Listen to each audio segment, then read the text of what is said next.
Hey everyone, welcome to today's video. Welcome to the Gamey Daddy channel. So today, I think it's time for us to revisit this subject matter because it's something that was initially spoken about as the Division 2 was actually in the marketing phase when they talked about the game at E3 of 2018, when everybody was hyped. They were, announcing and advertising and, basically releasing more information about the game.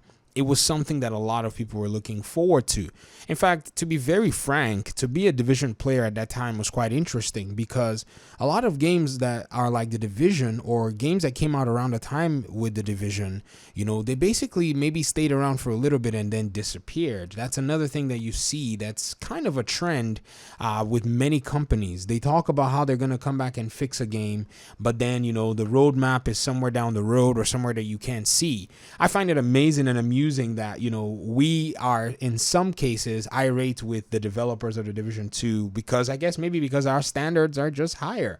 If you think about other games where roadmaps have been spoken about, different things have been proposed but still have not yet been done. I mean, I wouldn't throw any name under the bus, but I have to talk about Anthem in this light because it came out 1 month before the Division 2 came out. So it's kind of the game that you want to reference when you're, mentioning something like this.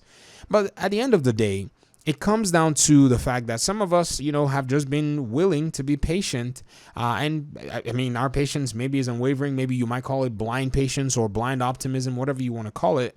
But I really do think that these conversations have been happening for a few years and need to continue to happen because we do see results. Sometimes they're slow, sometimes they feel late. But at the end of the day, if we can achieve some of the results, at least it will showcase what this relationship between the developers and us, the community, actually does look like. In that spirit, I want to go ahead and jump in on the top, the subject matter at hand, which is matchmaking for regular raids.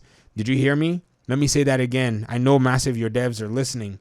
Matchmaking for the regular raids. And why? Reason number one, this game did propose the possibility, not the possibility, but almost basically guaranteed that you will be able to matchmake in the co-op multiplayer aspect of this game. Now, let me tell you why this really burns where the Division is not implementing a matchmaking system in one of its activities. Now, for those of you who say, but it's raids, I know, sit down, hold on, calm down, don't jump on me. Let me basically show you one of the things that this matchmaking system has done for this game. The Division 1 barely survived the onslaught of press and bad negativity.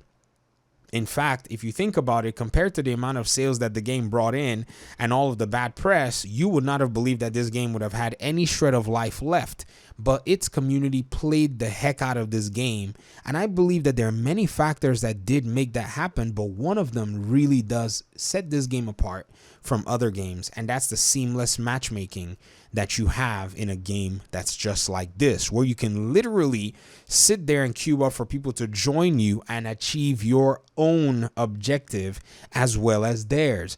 This is the strongest point of the Division 2, and I think this is one of the biggest failures of the game called Godfall, which SkillUp termed God-awful in his review, which was very, very challenging to listen to because I really did feel for the developers.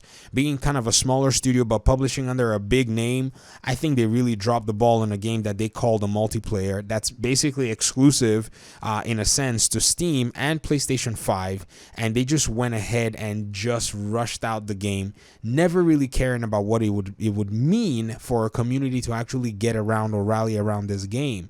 So pretty much Godfall is just right now, in my opinion, just sitting on the sidelines because they failed to implement that one thing. I know many people may have their issues with the game, but I really did, find myself in a position where I said, yes, I can actually concede and just enjoy the aspects of this game that I do enjoy and kind of frown and look away from the aspects I don't. But the Division has implemented this seamlessly for a long time. In fact, the first Destiny game did not have, pretty much this kind of matchmaking system. I don't know what Destiny was able to hang on to. Maybe the nostalgia of Halo, maybe the fact that, Bungie was very much in tune with their community, but there were a few things that kept Halo. I called Destiny Halo. I'm sorry, but there were a few things that kept the developers and kept the Destiny community still there. Yes, perhaps an enjoyable game, but I know for sure that we could count on the matchmaking system in the Division 1. And we can also count on that matchmaking system to an extent in the Division 2, whereas what's missing is that matchmaking system in the raids. This is where the developers need to come back to the drawing board and sit down. First of all, because the Division 2 is already winding down, they need to open up the floodgates and allow for it to happen. We know there's a Division 2 Discord. We know there are places that you can find LFG. We know this is a raid. We know it wants to be like other MMORPGs. We know all these different reasons that this shouldn't happen. But guess the one thing that you must always factor into all these points, and that is this is the Division 2. It is not like any of those other games or any of those other paradigms of which you are referring to. If you have to argue against this, there might be merit to any, contrary arguments as to why there shouldn't be a matchmaking system. But like we always say in our little Discord group, here's a Division. It's just basically the game that does, things in the way that it does it in a unique way. And it's trying to bend the rules in the industry. So there is nothing holding back a matchmaking system for a regular raid. There's nothing holding back a possibility or a scenario where they don't even talk about or bring any raids in the next Division game. I know that's probably got some people who are already fired up. They're like, what are you talking about? I get it. But if they're going to do that, they need to continue to implement one of the most successful systems that has kept this game going. If they don't understand, or if the developers or if the people managing the game currently or the decision makers that are currently managing the Division 2, if they don't know what really did keep the Division 1 constantly going, I think they need to go back and pretty much see how their systems work, because even the matchmaking system right now is still working in favor of the Division 2. People are still there playing and enjoying the content because they want to, and it's nice for them to experience it with people that they either know or people that they don't know, because at the end of the day, there's a component of somebody being on your team working with you to fulfill your goals and their goal. It's like the helping hand analogy, and everybody kind of wants that. Depending on where you are and depending on, what situation you find yourself in, I figured that a lot of Division players will definitely at least try it out. And if it doesn't work out, what's the problem? Who's going to lose anything from something that may even have some sort of a benefit? So there, devs, take a look at this, answer the community, let us know where we stand on this matter. Peace.